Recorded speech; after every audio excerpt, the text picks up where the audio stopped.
Hello बच्चों, let's read this question. The question says the evolution of various theories of valence and the interpretation of nature of chemical bonds have closely been related to the developments in the understanding of.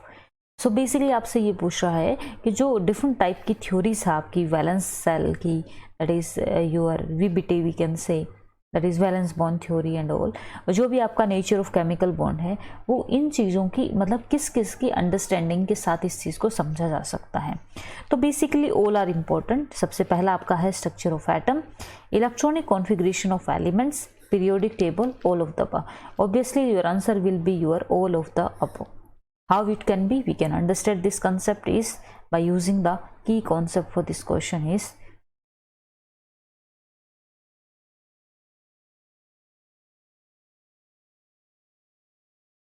key concept is basically the understanding of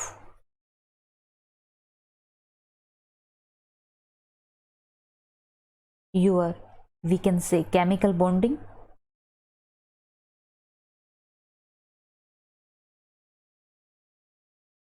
using all basic information of inorganic chemistry.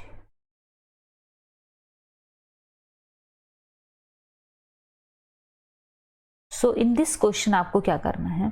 Basically we can start with your periodic table. As you all know, periodic table is basically आपको क्या कहती है कि your जो आपके atoms वगैरह है, basically atoms are designed और kept in such a way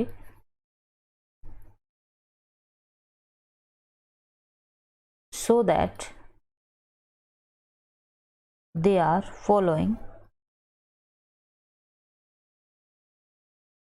all physical and chemical properties. Physical and chemical properties. So basically as you all know, periodic table में हमारे पास कुछ अरेंजमेंट होते हैं. Increasing order of atomic number,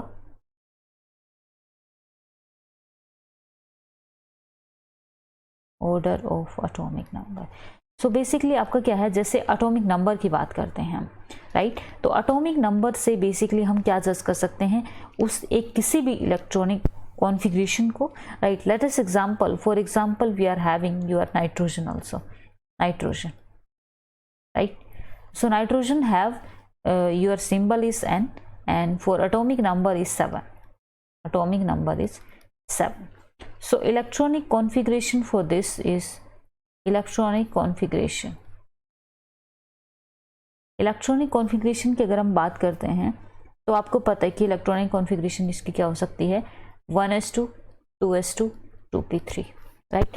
सो किसी भी आपकी nature के उनके केमिकल बॉन्ड्स वगैरह को समझना है तो हम उसकी electronic configuration, outer electronic configuration से समझते हैं.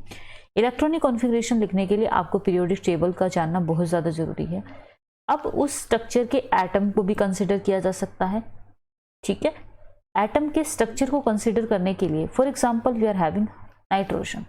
सो नाइट्रोजन के पास आपकी वैलेंस सेल कितना है, 1s2, 2s2, 2p3 है, राइट. तो हम देख सकते हैं कि बेसिकली हमारे पास एक 1s है, एक आपका 2s है, एक आपका 2p है, राइट.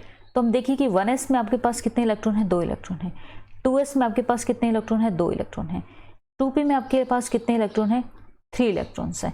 तो बेसिकली आपको इसके आउटर स्ट्रक्चर से ये डिफाइन होता है कि इसके वैलेंस सेल में आपके पास वैलेंस सेल में कितने इलेक्ट्रॉन हैं, क्योंकि वैलेंस सेल बेसिकली कौन सी है, 2s और 2p, क्योंकि n इज इक्वल टू 2 में आपको देखना है.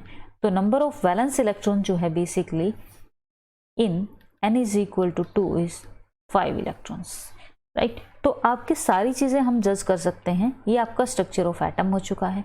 इसके इलेक्ट्रॉनिक कॉन्फ़िगरेशन को भी जज कर सकते हैं। और कहाँ से आएगा, ये पीरियोडिक टेबल से आएगा। सो सारी चीज़ें जितने भी होती है किसी भी थ्योरी का एवोल्यूशन या फिर हम नेचर ऑफ केमिकल बॉन्ड्स को डिफाइन करते हैं, उस सब की समझने के लिए हमें अंडरस्टैंडिंग होनी चाहिए किसकी, all of the above, that is structure of the atoms also, electronic configuration also, periodic table also. So I hope you understood this concept. This question is very simple. You have to just know less about your inorganic chemistry basics, right? So I hope you understood this concept. Thank you so much. All the best.